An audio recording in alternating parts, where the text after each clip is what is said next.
This PC just got cooler. Roll the intro. What's going on, guys? Today I'm going to go over why I changed the liquid in my Big Water 560 water cooling kit and how I did it. Now, the main problem with this was that I had no draining tube. I had no way of actually draining the liquid from my system because the kit didn't come with one and I never thought to put one in. 2 years later, however, now I'm understanding why I needed that and why it would be useful.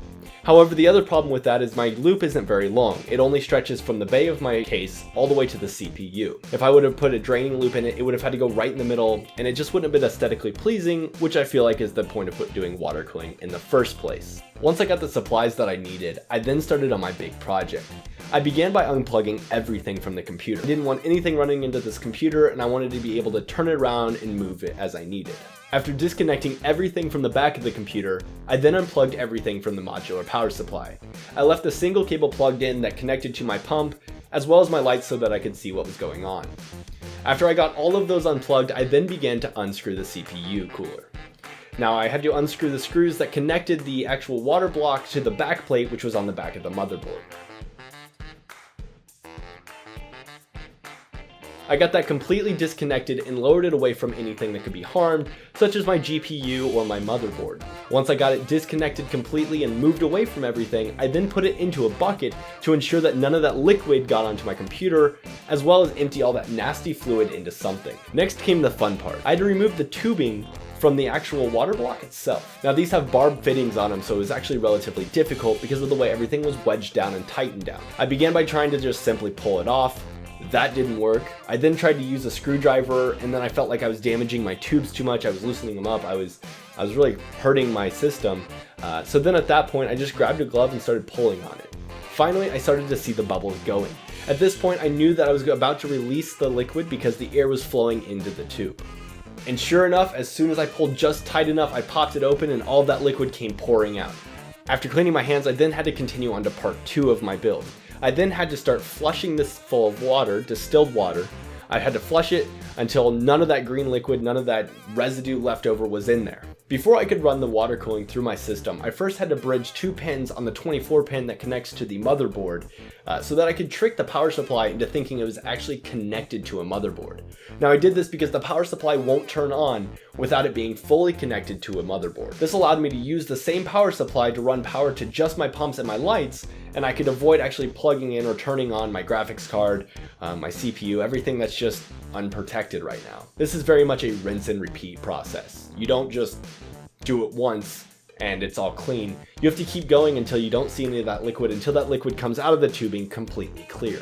Once I saw that the liquid was completely clear, I knew that it was time to completely empty the reservoir of the distilled water that I had actually put into it.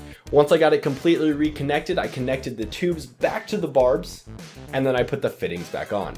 I then took my 750 milliliter bottle of EKE coolant, lime green pastel fluid, and mixed it into a 750 milliliter jug of water.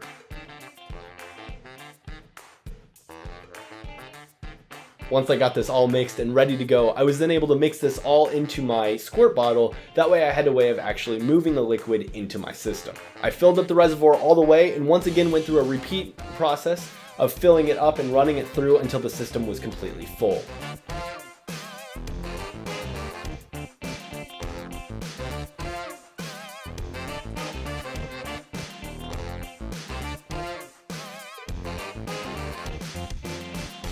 Now, I did this before connecting it to my system. That way I could try to prevent any mass leaks, any big leaks.